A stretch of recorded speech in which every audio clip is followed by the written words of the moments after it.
শিক্ষার্থীবৃন্দ, তোমরা আশা করি ভালোই আছো। আজকের অনলাইন ক্লাসে তোমাদের সবাইকে স্বাগতম।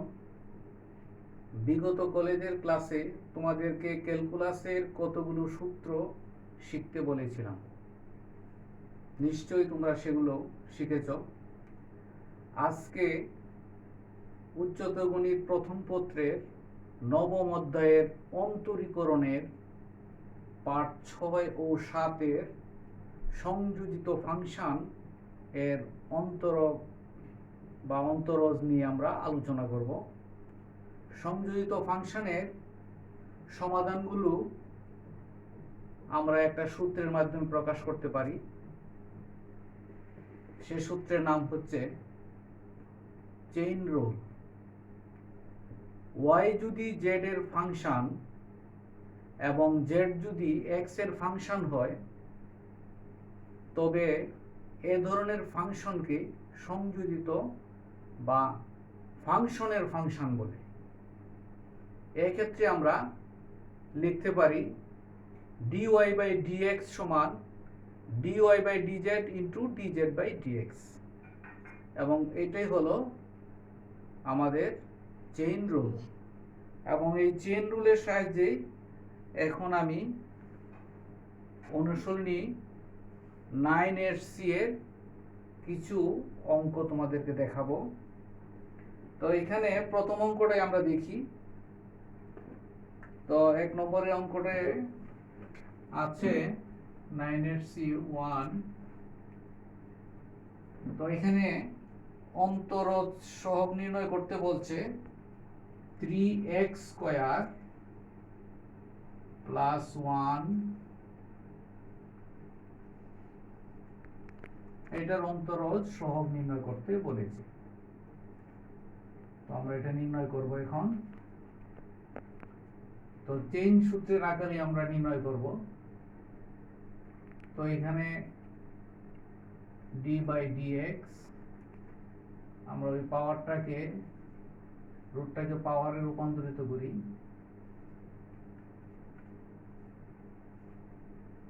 1/3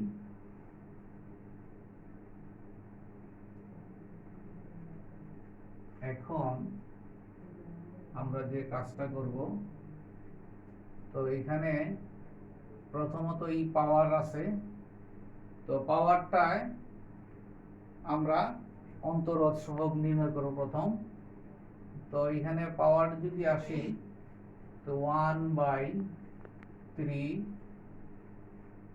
3x স্কয়ার প্লাস 1। তোমরা অবশ্যই জানো যে অন্তরজ সহগ নির্ণয়ের সময় পাওয়ার 1 কমে, 1/3 মাইনাস 1। এখন আমি যে কাজটা করলাম, আমি শুধু 1/3 পাওয়ারের বাইরের কাজটা করেছি। তো ভিতরে চেইন সূত্র অনুযায়ী ভিতরের কাজটা করার জন্য আমি আবার d বাই dx লিখলাম।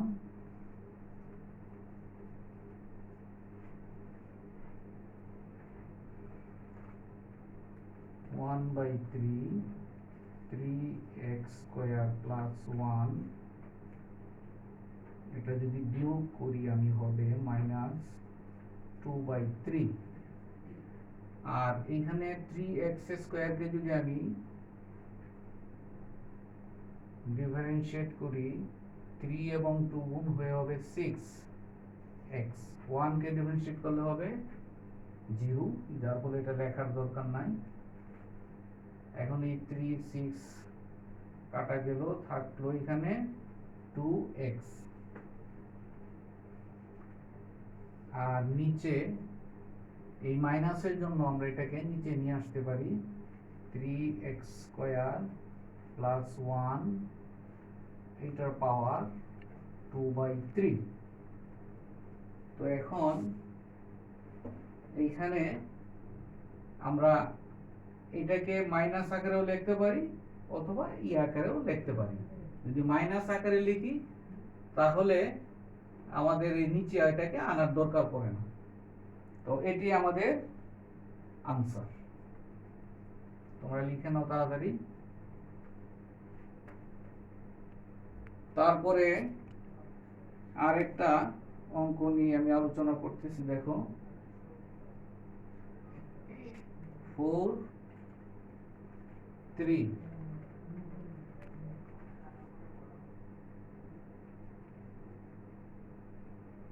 এখানে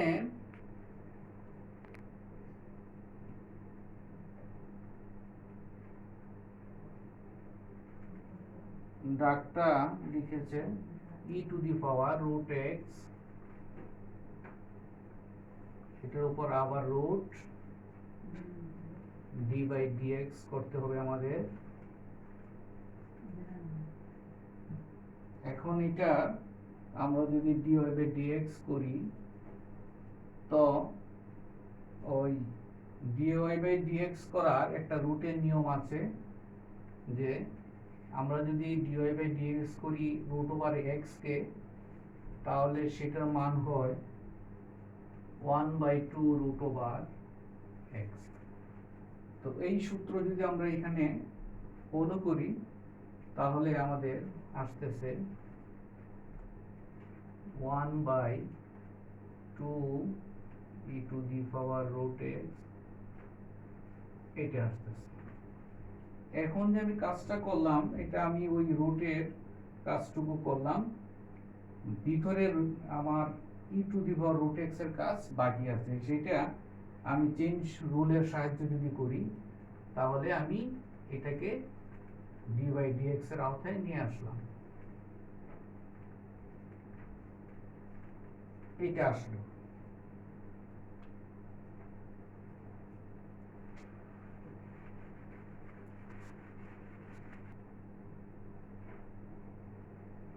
এটাকে আমি লিখবো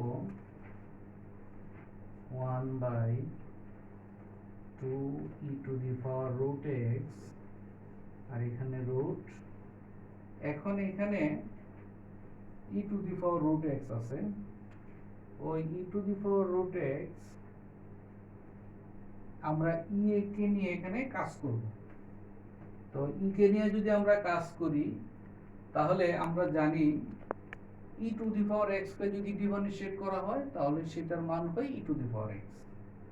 তো এখানে আমরা e⁻√x কে যদি আমরা ডিফারেন্সিয়েট করি, তাহলে আমরা বের হয়ে আসবে e⁻√x। চেইন রুল অনুযায়ী আমি করতেছি।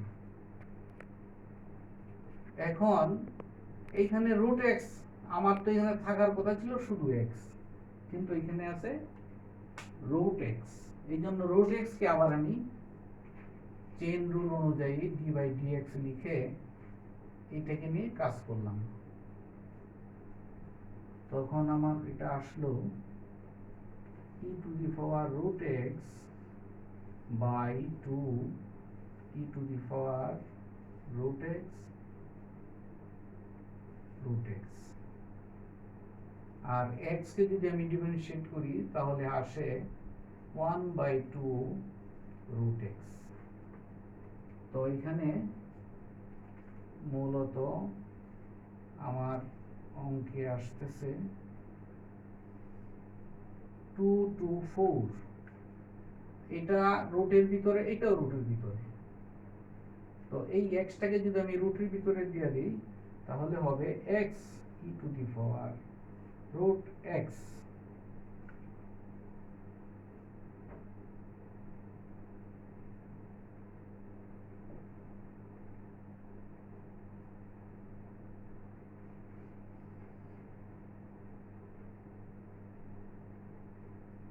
এই হলো আমার অঙ্কের রেজাল্ট। তো তোমরা এটা তুলে নাও।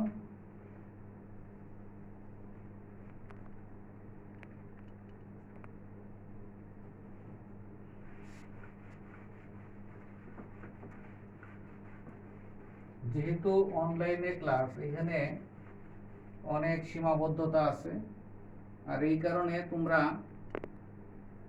তোমাদের অঙ্ক করতে গিয়ে কোথাও কোনো সমস্যা হলে এটা তোমরা নোট রেখে দিবে। যখন আমরা রেগুলার ক্লাসে আসব, তখন এগুলা নিয়ে আবার আলোচনা করব। এখন আমি আরেকটা অঙ্কের দিকে যাই। এটা দেখো 5/2।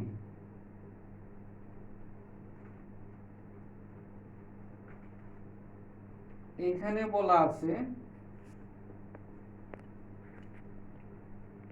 লন sin 2x এর অন্তরজ নির্ণয় করতে হবে।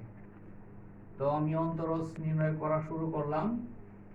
Loan sin 2x, loan sin 2x এটার অন্তরজ আমাকে নির্ণয় করতে হবে। তো এটাও আমি ওই চেইন রুলের সাহায্যে করতে চাই। দেখো, ওই রুলের সাহায্যে প্রথমত আমি কাজ করব লন, আর ভিতরে থাকবে sin 2x, শুধু লনের কাজ করব। আমরা জানি কি ln x সমান 1/x, ln x সমান 1/x। তো এখানে এটাকে মনে মনে যদি আমি x ধরি, তাহলে পুরোটাকে যদি আমি x ধরি বা z ধরি ln z, তাহলে হবে 1/z। তাহলে ওই 1/z এর আমি যেটাকে ধরলাম সেটা মান যদি বসিয়ে দেই, তাহলে হবে sin 2x। এখন আমি ln এর কাজ শেষ করলাম, sin 2x এর কাজ বাকি আছে। এটাকে আমি dy/dx দিয়ে লিখে রাখলাম।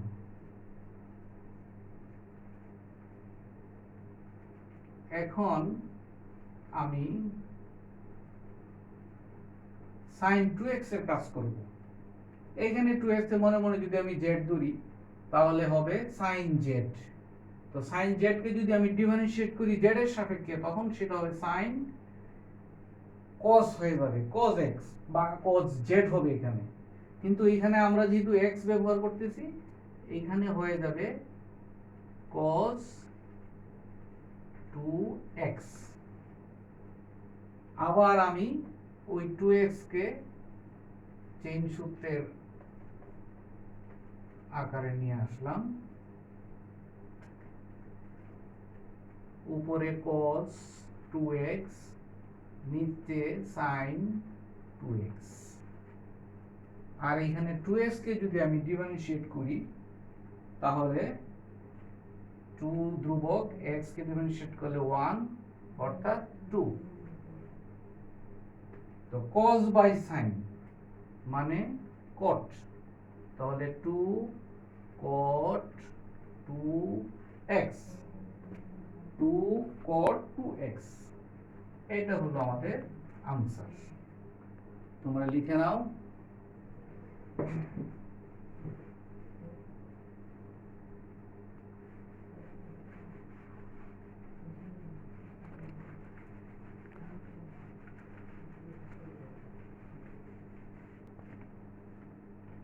তোমাদের অত্যন্ত গুরুত্বপূর্ণ সময় চলে যাচ্ছে।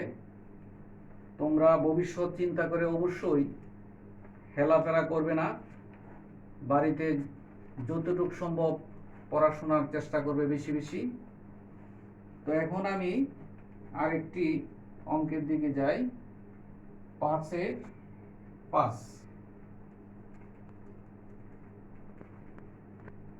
তো এখানে বলা হয়েছে অন্তরজ নির্ণয় করতে log 10x কে d/dx log 10x, এইটা আমাদের অন্তরজ নির্ণয় করতে বলা হয়েছে। তো আমরা এর আগে একটা সূত্র পেয়েছি যে log 10x, আমরা এটাকে দুইটা পার্টে নিয়ে যেতে পারি। একটা হলো log ex into log ex into log 10e। এই দুইটা আকারে আমরা এটাকে নিয়ে যেতে পারি, log ex into log 10e। তো এখন এই দুইটার মধ্যে এটা ধ্রুবক, তো ধ্রুবকটাকে আমি যদি বাইরে নিয়ে আসি, log 10e। আর এটাকে যদি নিয়ে কাজ করি আমি, তাহলে হবে log 10e, আর log ex এটাকে ডিফারেন্সিয়েট করলে হয় 1/x। আমরা মূল নিয়মে যখন অঙ্ক করেছিলাম তখন এগুলা নিয়ে বিস্তারিত আলোচনা করেছিলাম, নিশ্চয়ই তোমাদের খেয়াল আছে। তো এই হিসাবে আমাদের রেজাল্ট আসলো 1/x log 10e, এটাই আমাদের আনসার। তোমরা তাড়াতাড়ি তুলে নাও।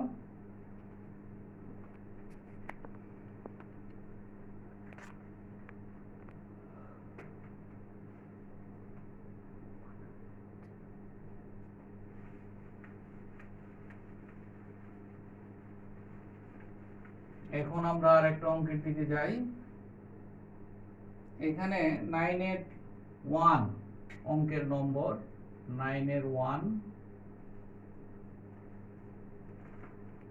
অনেক ইম্পর্টেন্ট অঙ্ক, এবং এই অঙ্কটা আমরা এখন করি। দেখো এখানে অন্তরজ নির্ণয় করতে বলছে sin square d/dx sin square ln sec x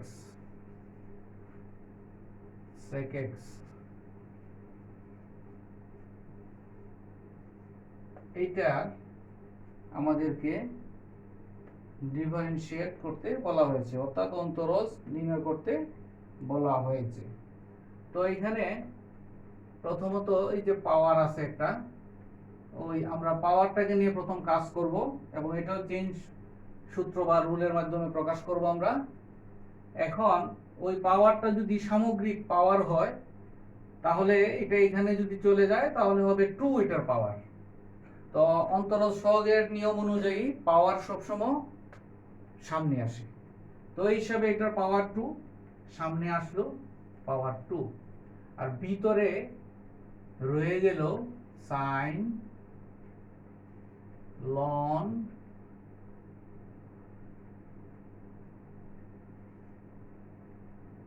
sec x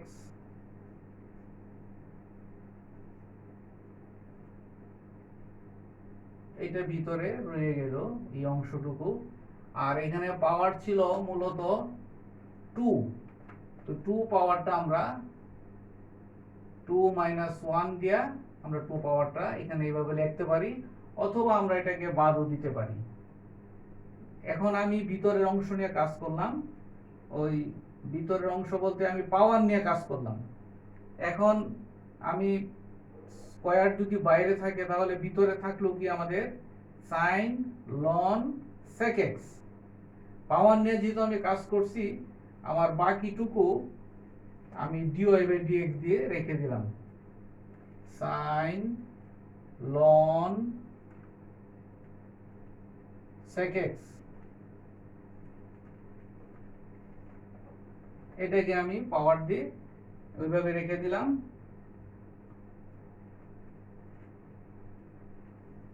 এখন 2 - 1 তো 1 হবে, 2 sin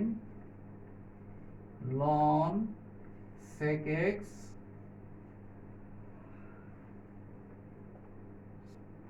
আর এটাকে নিয়ে যদি আবার কাজ করি আমি, তাহলে কি আসতেছে, সাইনটা cos হয়ে যাবে, সাইনটা হয়ে যাবে cos, আর ভিতরের যা আছে তো তাই থাকবে, ln sec x। আমি শুধু সাইনের অংশটুকু নিয়ে করলাম, আর ওইটাকে ওই চেইন রুলের আওতায় নিয়ে আসলাম, dx ln sec x।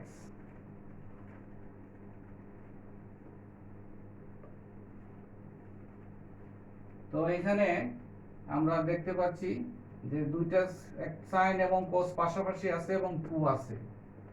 তো এই হিসাবে আমরা এতটুকু কাজ আমরা আগে নিয়ে যেতে পারি।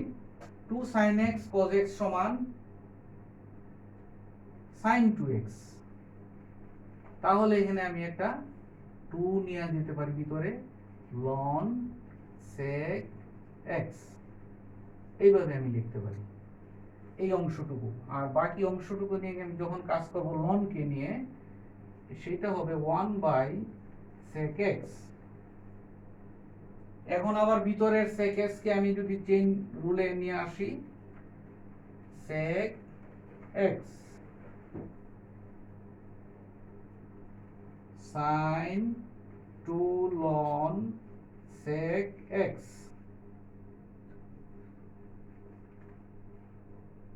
তো এখানে আছে 1 বাই sec x।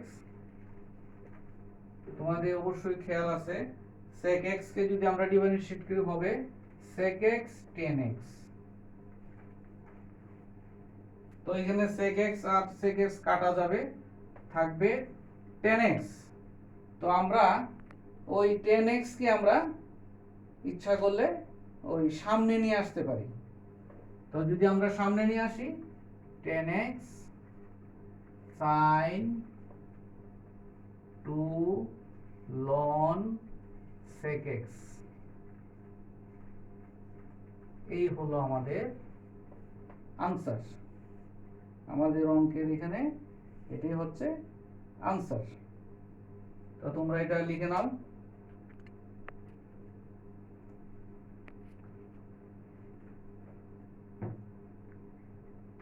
প্রিয় শিক্ষার্থীবৃন্দ, তোমরা এখন বাড়ির কাজ দেখো, আমি দেখিয়ে দিচ্ছি।